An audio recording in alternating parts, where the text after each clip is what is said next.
So I was standing on the edge of a jungle. It was 4 a.m., pitch black, in a cold, cold rain. And in my hand, I was holding the detonator to a very large explosive that just happened to be 15 feet to my left. And with the push of this button, there was a blindingly bright light, a shockingly loud boom. The force of that explosion knocking me backwards into the hands of a man whose job it was to make sure I stayed upright.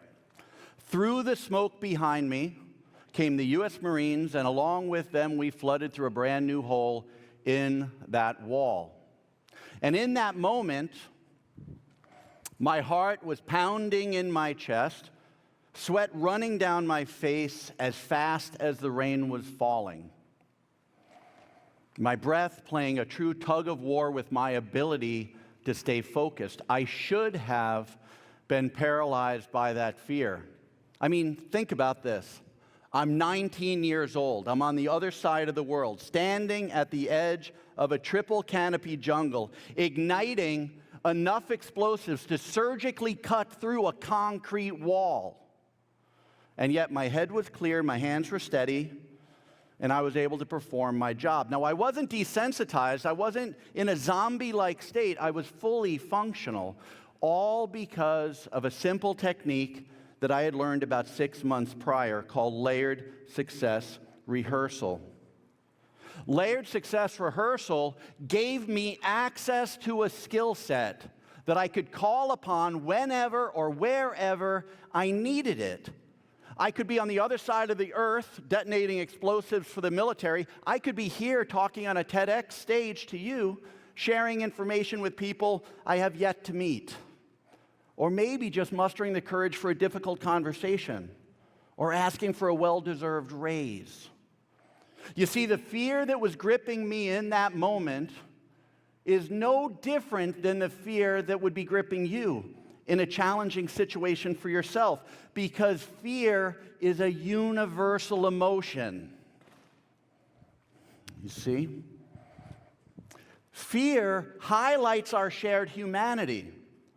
But most often it appears to us as an obstacle, sending wave after wave after wave of emotion crashing into our thoughts, making us feel like we're pretenders in a world where so many other people seem to effortlessly belong.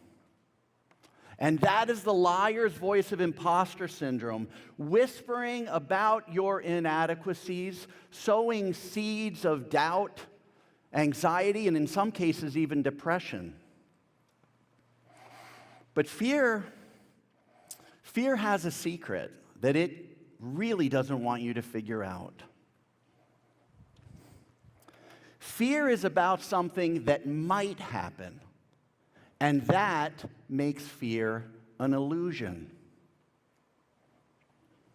There is a way to bridge the gap between aspiration and achievement. There is a way to feel capable and confident on your path to success. There is a way to evaporate fear, robbing it of its power, and in many cases, making it your motivational ally. And the secret lies in layering physical movement with mental visualization and verbalization of the story. That means talking to yourself while moving through a series of actions and imagining yourself completely there. This will allow you to remap your mind into believing that an action set is an actual successful memory that you have experienced. Why is this important? Because you can now have an experience that you feel confident in, even though you've never actually done it in real life. Now, I didn't make this up. Stanford University has studied mental visualization and its impact on performance. The U.S. military does this before battle. Doctors use this before surgery. And even Michael Phelps talked about these techniques when he was preparing to race. And he's got 23 gold medals hanging in his house right now. But you can't just visualize the victory. Seeing yourself crossing the finish line can rob you of motivation. You have to see yourself in the process, achieving each step, coming through the patterns, and emerging victorious. Now, you can learn this in 3 steps, you see. And doing so will allow you to build trust in yourself. And that is where you start to build bulletproof self-esteem, self-empowerment, and courage. So let's do that now. Step 1, when you're confronting a challenge, is to flowchart the process. Draw it out. Every step, no matter how small, and memorize the sequence. It's so important that you know where you are and what's coming up next so you can coach your approach instead of coaching against the result. Step 2 is to immerse yourself in that process. Don't just see yourself there. Use your hands, use your words, walk through. Is there an audience involved? What emotion are you bringing to them? What emotion are they bringing back to you?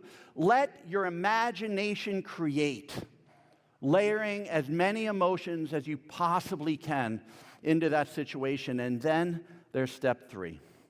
As you see yourself coming out the other end, victorious, turn around and watch yourself do it from a different perspective.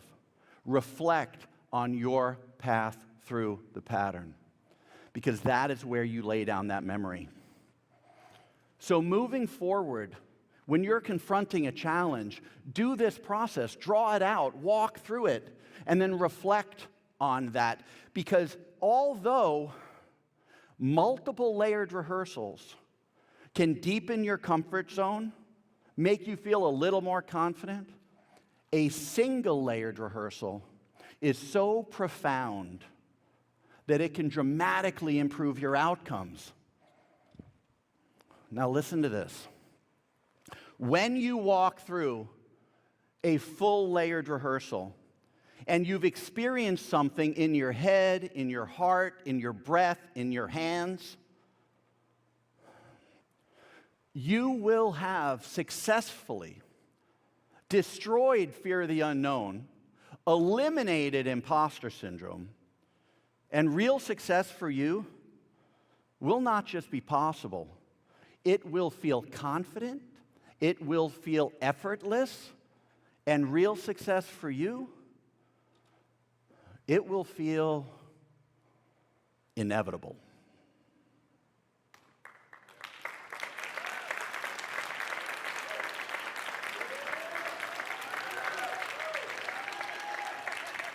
Thank you.